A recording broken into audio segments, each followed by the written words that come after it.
श्री स्वामी समर्थ. जय जय स्वामी समर्थ. तुम्हा सर्वांचं पुन्हा एकदा अगदी मनापासून आपल्या या नवीन व्हिडिओमध्ये मी स्वागत करते. आता लवकरच श्रावण महिना हा सुरू होणार आहे. श्रावण महिना हा संपूर्णपणे भगवान शिवाला समर्पित आहे. श्रावण महिन्यामध्ये भगवान शिवशंकरांची पूजा सेवा केली जाते आणि श्रावणी सोमवारांचं व्रतसुद्धा केलं जातं. संपूर्ण श्रावण महिन्यामध्ये आपण जितकी भगवान शिवशंकरांची पूजा सेवा करू तितके जास्त फळ हे आपल्याला मिळत असते. आपल्या हिंदू धर्मामध्ये श्रावण महिना हा खूपच पवित्र महिना मानला जातो. या श्रावण महिन्यामध्ये जर आपण भगवान शिवशंकरांची पूर्ण श्रद्धेने आणि भक्तिभावाने पूजा सेवा केली तर यामुळे शिवशंकरांच्या कृपेमुळे आपल्या जीवनातील सर्व कष्ट दूर होत असतात आणि आपल्या कुटुंबाची संपूर्णपणे प्रगती होते. श्रावण महिन्यामध्ये शिवशंकरांच्या पूजेने उपासनेने शिवशंकर हे आपल्या भक्तांवर लवकर प्रसन्न होतात आणि आपल्या भक्तांच्या सर्व इच्छित मनोकामना पूर्ण करतात. श्रावण महिन्यामध्ये भगवान शिवांसह माता पार्वतीची पूजा केल्याने अनंत पुण्यफळे आपल्याला मिळत असतं. यंदा श्रावण महिना हा 25 जुलै रोजी शुक्रवारपासून सुरू होणार आहे आणि पहिला श्रावणी सोमवार हा असणार आहे 28 जुलैला. या संपूर्ण श्रावण महिन्यामध्ये आपण आपल्या घरी महादेवांची पूजा सेवाही करणार आहोत. तर यासाठी महादेवांची पूजा आपल्याकडनं घडावी यासाठी या श्रावण महिन्यामध्ये काही महत्त्वपूर्ण वस्तू आपण आपल्या घरी खरेदी करून आणायच्या आहेत आणि या वस्तू श्रावण महिना सुरू होण्याआधीच आपल्याला आपल्या घरी खरेदी करून आणायच्या आहेत आणि श्रावण महिना सुरू झाल्यानंतर या वस्तूंची आपल्या देवघरामध्ये स्थापना करायची आहे आणि त्यांची श्रावण महिन्यामध्ये पूर्णपणे पूजा सेवा आपल्याला करायची आहे. श्रावण महिना सुरू होण्याआधीच या वस्तू आपल्या घरी आणणं खूपच शुभ मानलं जातं. यामुळे महादेवांची कृपा ही आपल्या घरावर राहते. आपल्या घराची भरभराट होते. घरामध्ये सुख शांती समृद्धी नांदते. आपल्या घरातील लहान मुलांचा हट्टीपणा तापटपणा हा सुद्धा दूर होतो. तर अशी कोणती वस्तू आहे की जी आपल्याला श्रावण महिना सुरू होण्याआधीच आपल्या घरामध्ये खरेदी करून आणायची आहे याबद्दलच संपूर्ण महत्त्वाची माहिती मी तुम्हाला या व्हिडिओमध्ये देणार आहे आणि म्हणूनच ही खूपच महत्त्वाची माहिती जाणून घेण्यासाठी तुम्ही हा व्हिडिओ कुठेही स्किप न करता शेवटपर्यंत नक्की बघा आणि यापैकी एक तरी वस्तू तुम्ही तुमच्या घरामध्ये श्रावण महिना सुरू होण्याआधी नक्की खरेदी करून आणा, म्हणजे महादेवांची कृपा ही तुमच्या घरावर कायम राहील. आजच्या या व्हिडिओमध्ये मी जी वस्तू तुम्हाला खरेदी करून आणण्यासाठी सांगणार आहे तर ती वस्तू तुम्ही श्रावण महिना सुरू होण्याआधीच खरेदी करून आणायची आहे आणि जर तुम्हाला श्रावण महिना सुरू होण्याआधी ही वस्तू खरेदी करून तुमच्या घरी नाही आणता आली तरी काही हरकत नाही, पण पहिला श्रावण सोमवार येण्याआधीच तुम्हाला ही वस्तू तुमच्या घरामध्ये खरेदी करून आणायची आहे. तर यामध्ये आपल्याला सर्वात महत्त्वाची वस्तू आहे जी खरेदी करून आणायची आहे ती म्हणजे रुद्रयंत्र. रुद्रयंत्र आपल्या घरामध्ये ठेवणं अत्यंत महत्त्वाचं मानलं जातं. रुद्रयंत्र हे एक शिवाचंच रूप आहे. श्रावण महिन्यामध्ये रुद्रयंत्राची पूजा सेवा केली जात असते.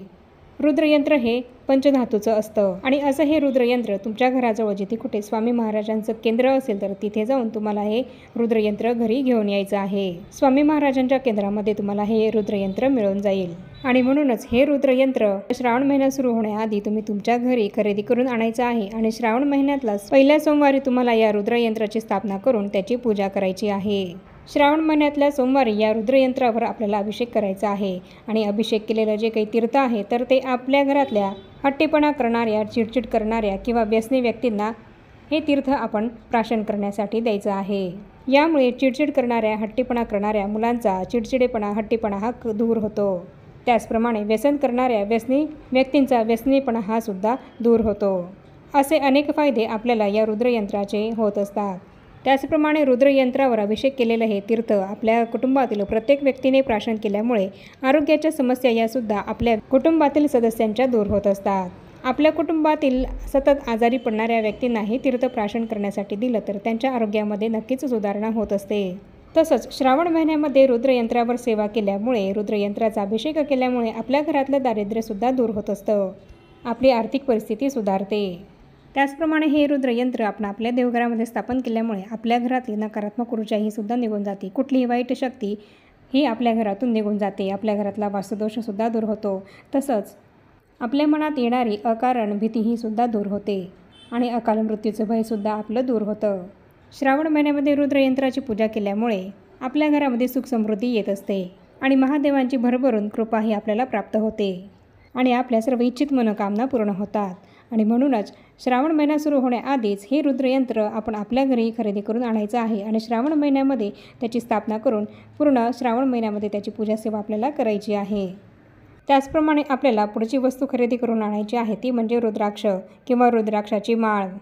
रुद्राक्ष हा महादेवांना अत्यंत प्रिय आहे. महादेवांच्या कुठल्याही मंत्राचा जप करत असताना रुद्राक्षाच्या माळेचाच वापर केला जात असतो. आपण कुठल्याही मंदिरामध्ये गेल्यानंतर शिवलिंगाभोवती आपल्याला रुद्राक्षाची माळ ही दिसत असते, कारण रुद्राक्ष हा महादेवांना अत्यंत प्रिय आहे. शिवपूजनामध्ये रुद्राक्षाचा वापर केल्यामुळे, रुद्राक्षाच्या माळेचा वापर केल्यामुळे त्या केलेल्या पूजेचे संपूर्ण फळ आपल्याला मिळत असते. आणि म्हणूनच आपल्याला एक रुद्राक्ष किंवा संपूर्ण रुद्राक्षाची माळ ही खरेदी करून आपल्या घरी आणायची आहे. पूर्ण रुद्राक्षाची माळ जर तुम्ही खरेदी करून आणली तर ती तुम्हाला रुद्रयंत्राभोवती गुंडाळून ठेवायची आहे आणि त्याची पूजा करायची आहे. संपूर्ण रुद्राक्षाची माळ जर तुम्हाला खरेदी करून आणणं शक्य नसेल तर निदान एक रुद्राक्ष हा तरी तुम्ही नक्की खरेदी करून आणा. पुढची अत्यंत महत्त्वाची वस्तू आहे ती म्हणजे शिवपिंड. आपल्या प्रत्येकाच्या देवघरामध्ये शिवलिंग असणं हे अत्यंत महत्त्वाचं आहे. आणि अजूनही जर तुमच्या देवघरामध्ये शिवलिंग नसेल तर तुम्ही ते श्रावण महिना सुरू होण्याआधी खरेदी करून आणायचं आहे आणि श्रावणात त्या शिवपिंडीची तुम्ही स्थापना तुमच्या देवघरामध्ये करायची आहे. मग तुम्ही पारद शिवलिंग जरी खरेदी करून आणलं आणि त्याची स्थापना तुमच्या देवघरामध्ये केली तर अतिशय उत्तम, कारण पारद शिवलिंगाची स्थापना करून त्याची पूजा आपल्या देवघरामध्ये केल्यामुळे त्याचे जास्त सकारात्मक परिणाम हे आपल्याला मिळत असतात. म्हणून तुम्हाला पारद शिवलिंग हे जर खरेदी करून आणता येत असेल तर ते तुम्ही आणा. आणि जर पारद शिवलिंग तुम्हाला खरेदी करून आणता येत नसेल तर मग तुम्ही पंचधातूचं शिवलिंग हे खरेदी करून आपल्या देवघरामध्ये त्याची स्थापना करून श्रावण महिन्यात त्याची पूजा करायची आहे. आपल्या देवघरामध्ये शिवलिंग हे असलं पाहिजे, कारण त्याशिवाय भगवान महादेवांची पूजा आपल्याला ही काही करता येणार नाही. आपल्या देवघरामध्ये आपण महादेवांचा फोटो हा पूजत नसतो, तर आपल्या देवघरामध्ये आपल्याला शिवलिंगाचीच पूजा करायची असते. आणि म्हणूनच श्रावण महिन्यामध्ये महादेवांचा कृपाशीर्वाद प्राप्त करून घेण्यासाठी शिवलिंगाची स्थापना आपण करायची आहे आणि या शिवलिंगाचीच पूजा आपल्याला संपूर्ण श्रावण महिन्यामध्ये करायची आहे. त्याचप्रमाणे महादेवांच्या मूर्तीची सुद्धा पूजा आपण आपल्या देवघरामध्ये ठेवून करत नसतो, तर आपल्या देवघरामध्ये शिवलिंग ठेवूनच त्याची पूजा आपल्याला करायची असते. आणि म्हणून महादेवांची कृपा प्राप्त करून घेण्यासाठी आपल्याला आपल्या देवघरामध्ये शिवलिंगाची स्थापनाही करायची आहे. त्यासाठी शिवलिंग हे आपण खरेदी करून आणायचं आहे. तसंच पुढची महत्त्वाची वस्तू आहे ती म्हणजे अभिषेक पात्र. अभिषेकासाठी लागणारी गळती.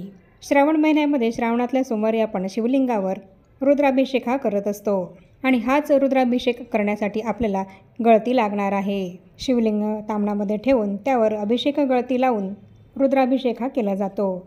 आणि म्हणूनच श्रावण महिना सुरू होण्याआधीच आपण ही अभिषेकासाठी लागणारी गळतीसुद्धा खरेदी करून आणायची आहे. त्याचप्रमाणे पुढची महत्त्वाची वस्तू आहे ती म्हणजे भस्म.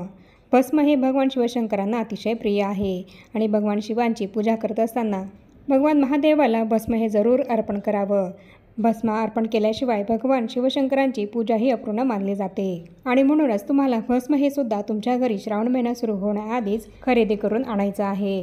संपूर्ण श्रावण महिन्यामध्ये जर आपण सकाळी लवकर उठून स्नान केल्यानंतर या भस्माचा टिळा जर आपल्या कपाळाला लावला तर यामुळे भगवान महादेवांचा कृपाशीर्वाद आपल्याला प्राप्त होत असतो. आणि म्हणूनच असे हे भस्म आपण आपल्या घरी खरेदी करून आणायचे आहे. त्याचप्रमाणे पुढची महत्त्वाची वस्तू आहे ती म्हणजे शमीवृक्ष. श्रावण महिन्यामध्ये भगवान शिवशंकरांच्या पूजेमध्ये शमीवृक्षाचा सुद्धा उपयोग हा केला जात असतो. श्रावण महिन्यामध्ये शमीवृक्ष घरी खरेदी करून आणल्यामुळे भगवान शिवशंकर हे आपल्यावर प्रसन्न होतात आणि माता लक्ष्मीचा सुद्धा अखंड कृपाशीर्वाद हा आपल्या घरावर कायम राहतो. लक्ष्मी देवीचा वास आपल्या घरामध्ये अखंड राहतो. ज्याप्रमाणे भगवान महादेवांना बेलपत्र हे अर्पण केलं जातं त्याचप्रमाणे शमीपत्र हे सुद्धा त्यांना अर्पण केलं जात असतं. श्रावण महिन्यामध्ये जर आपण शिवशंकरांच्या पूजेमध्ये शमीपत्र हे त्यांना अर्पण केलं तर यामुळे भगवान शिवशंकर हे आपल्यावर प्रसन्न होतात. त्याचप्रमाणे देवी लक्ष्मीसुद्धा आपल्यावर प्रसन्न होते आणि यामुळे आपल्या घरातलं दारिद्र्य दूर होऊन आपल्या घरामध्ये सुख शांती समृद्धी राहते.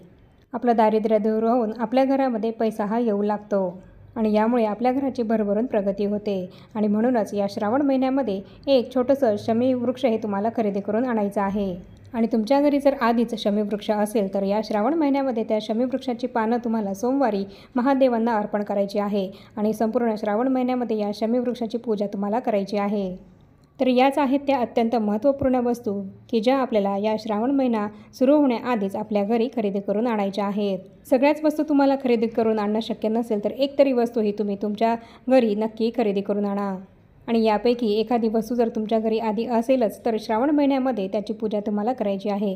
जसं की जर तुमच्या देवघरामध्ये शिवलिंग हे आधी असेल तर श्रावण महिन्यामध्ये तुम्हाला शिवलिंगाची पूजा करायची आहे. आणि यापैकी ज्या वस्तू तुमच्या घरी नाही आहेत तर त्या वस्तू तुम्हाला श्रावण महिना सुरू होण्याआधी खरेदी करून तुमच्या घरी आणायच्या आहेत. यामुळे भगवान शिवशंकरांची तुम्हाला भरभरून कृपाही प्राप्त होईल. आणि आता या छोट्याशा माहितीसह आपण आपला आजचा हा व्हिडिओ इथेच थांबवूया. चॅनलवर जर तुम्ही पहिल्यांदाच आला असाल तर चॅनलला जरूर सबस्क्राईब करा आणि या व्हिडिओला जास्तीत जास्त लाईक आणि शेअरसुद्धा नक्की करा. आणि भेटूया पुन्हा अशाच नवीन एका माहितीपूर्ण आणि महत्त्वपूर्ण व्हिडिओसोबत. तोपर्यंत सर्वांना श्री स्वामी समर्थ.